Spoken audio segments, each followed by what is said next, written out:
I'm also going to be using the book, The Negro Rulers of Scotland and the British Isles.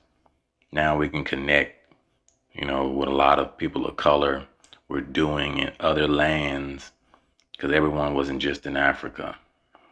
What they tell us here in these narrative or artistic license schools, TVs, books, everything else. But we were doing lots of good things and bad things too. But I'm going to use these two books mainly. The House of Alpin. The fallen rulers of Scotland, regardless of their blood connection with Kenneth MacAlpin, politically selected another dynasty titles as the House of Dunkeld, House of Canmore, House of Boule, House of Bruce, and the House of Stuart. The Moorish House of Stuart continued to rule both Scotland and England in AD 1603 until it was succeeded in AD 1714 by a German rule and blood kin of the Stuarts called the Hoveran dynasty. Martin Lawrence, he's about to go back in time. 911, white man down! Do you think you would have survived back in the 14th century?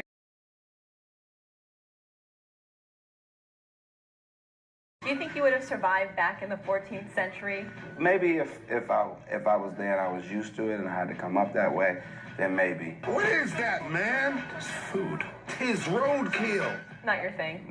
So black knights did exist during that time period, the medieval ages. We know that King Arthur was a so-called black man, and the knights, or the black knights of the Round Table. Okay, we were still in rulership during the medieval ages. And they had a lot of the white peasants working the fields. Okay. But Robert I, 1306 through 1329. The Catholic Moorish Robert I, better known as Robert the Bruce, was son of Robert de Bruce VI, Earl of Carrick, by right of his dark-skinned Pictish wife, Marjorie, the daughter of Niel or Niger or Naal, black, who was the son of Duncan, meaning swarthy, black, or dark-skinned warrior. The Bruce dynasty was a direct descendant of David I, who was the youngest son of Malcolm III. King David I was the great-great-great-great-grandnephew of Niger Kenneth Dub. Robert the Bruce, who was the great-great-grandson of David I, became the father of David II, who succeeded him. Bruce's dark-skinned mother, Margaret, also called Marjorie, married Walter Stuart VI and became the mother of Robert II, who became Scotland's first Stuart king. Also, on a side note, King Robert the Bruce chief lieutenant and friend, Sir James Douglas, who fought in the Scottish Wars of Independence, was called Black Douglas because of the deep black skin. His father's brothers and offspring were also described as having black complexions. That's why we also here in America get the famous Frederick Douglass, who most likely was a descendant of the Douglasses or the Black Douglasses. Now I'm going to look up the name Douglas, the original indigenous Europeans, the Black Douglasses. So looking at the etymology online, the word swarthy means dark color, especially of skin, 1580s. Unexplained alteration of swarthy, 1570s, from swart plus y. Naturally having skin of dark color, or melanin or carbon rich. So basically, the people of the ancient or medieval times were people of color. They were not what you will call white. And the author of this book, Ancient and Modern Britons, David MacRitchie, alludes to this.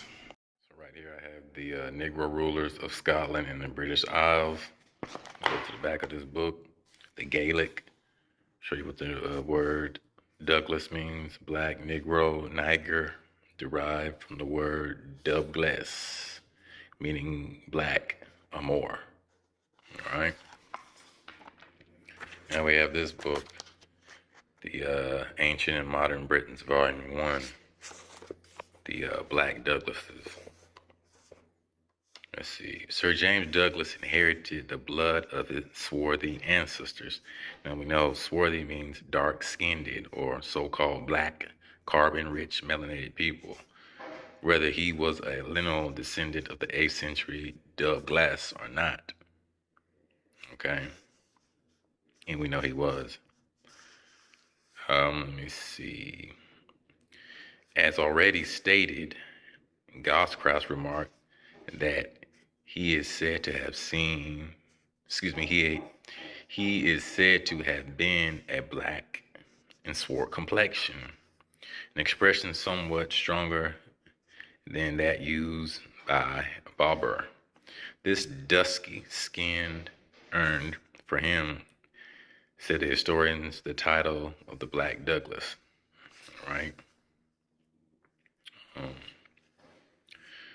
The good Sir James, it may be well questioned whether this title was his particular property. There is indeed every reason to believe that it served no more to distinguish him from the other Black Douglases than the black man was separate one out of a whole tribe of black men. So basically, there's a tribe of different clans in the ancient world, in the British Isles. They was fighting each other, basically. For not only was the good Sir James known as the Black Douglas, but so also was his grandson, a son of Archibald the Grim, and Grim means black or ugly. All right. So apparently was the 8th Earl of this line, who was killed at Stirling in the year 1452 by King James II. All right. Now here we have Grim equals black. All right. Same thing up here. Archibald the Black or Archibald the Grim, swarthy complexion. Right here. There is thus no room for doubting that the chiefs of the Black Douglas tribe were styled the Black Douglas because of their dusky skins. Now, there's only one group of people who have dusky skins, so-called people of color or carbon-rich melanated people. All right? Wherever you encounter the Black Douglas in history or tradition, you will find that he is a black man. The so-called black man like the Americas today. Your surnames are not slave names. I told you to go behind the word to dig out the truth. What's your name? I'm Little. No, that's the name of the slave masters who own your family.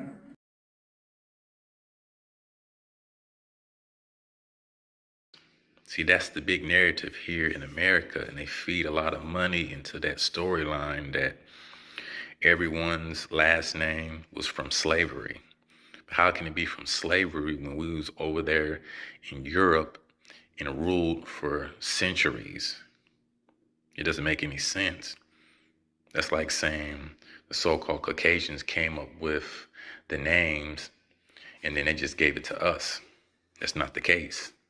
We started, with the Gaelic, the Old English. Those were our names. And the peasants worked the fields during that time, the medieval ages. We're the ones that created the feudal system too as well. All right. Let me see. Here we go, right here. The Black Douglas clan were themselves black-skinned men. Okay? Now, this book is not for public consumption, but it is. But back then, this was this man, it was his, he was doing studies in the 1800s, trying to figure out where he came from. And he was making all these discoveries that the ancient people of Europe, the Celts, the Britons, the Gauls, the Black Douglases, these were all people of color. Right here.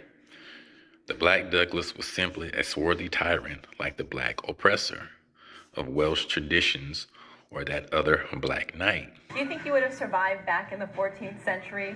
Maybe if I was there and I was used to it and I had to come up that way, then maybe I would. I think I could. King Arthur was a black man, and the Black Knights of the Round Table. Okay? And in the diction of the past, a black man was a Moor, so that when the Black Douglas and his brothers with others of their tribe had retreated to the wilds of Annandale after deflection of their allies in the year of 1455, they were virtually a band of marauding gypsies or Moors, as the legend of MacKillian testifies. Excuse me if I butchered that word. Okay. Let's see. Right here. The Black Douglases were taken as examples of the Scot proper or early Scot. How's that? That's good. Yeah? Good?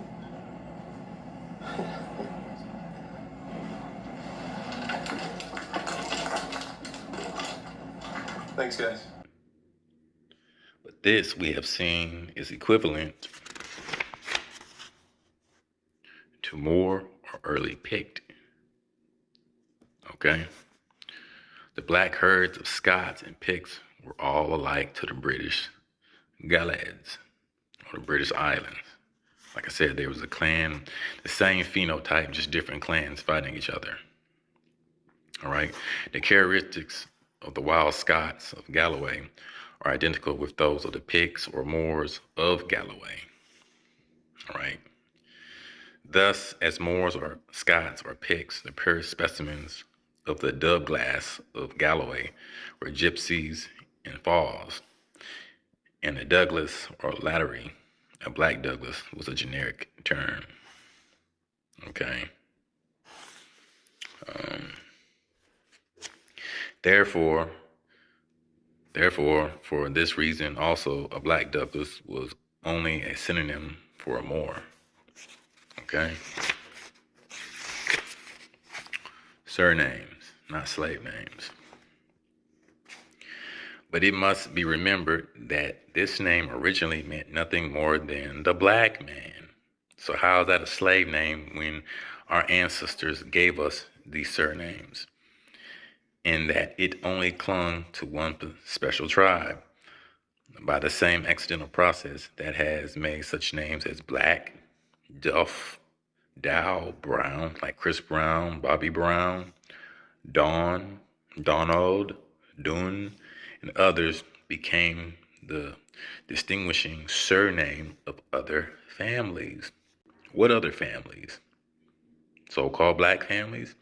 And there's a lot of so-called Caucasians with our names. They thought that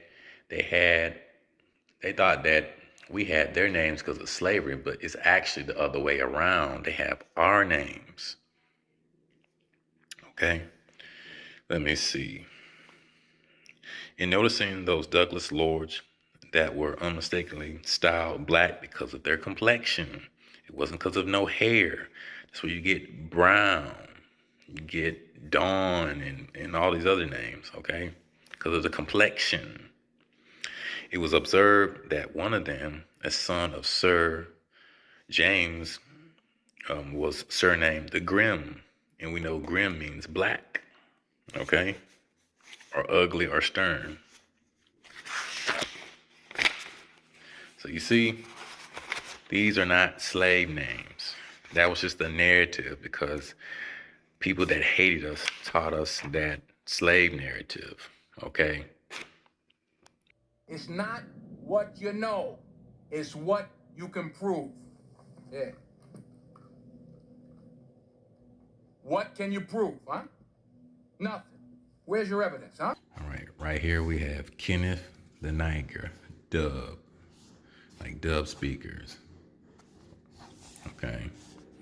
Christian Moorish, we know that Moor means black, or Douglas, you know. The Christian Moorish convert Pictish, because they were all a phenotype of black men. King Kenneth the Niger, Black Dub, Duffy, the great-great-grandson of Kenneth MacAlpin, ruled Scotland from AD 962 to 966. This triumphant king ruled 3 provinces in the Scottish Alba Highlands. He was the first son of Malcolm I MacDonald and was killed at Forest Moray by devotees of his 3rd cousin, Cullen. So basically, a lot of these brothers were killing each other over wars and family disputes. The Scottish Chronicle of the King's Alba, Scotland, and historian John of Ferdun called Kenneth the Niger.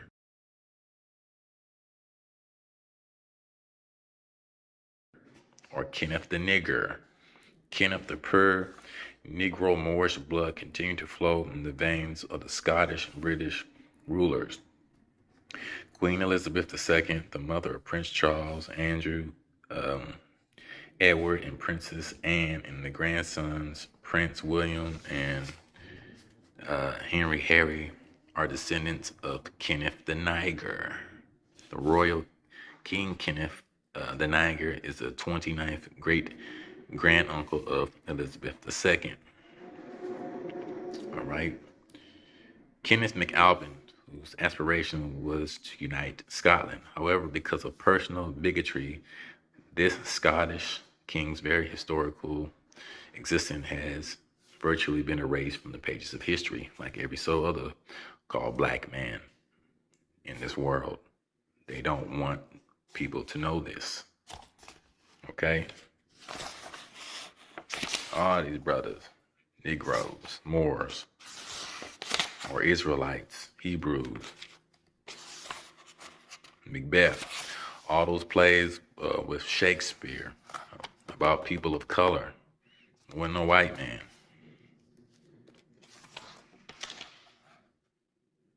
All right?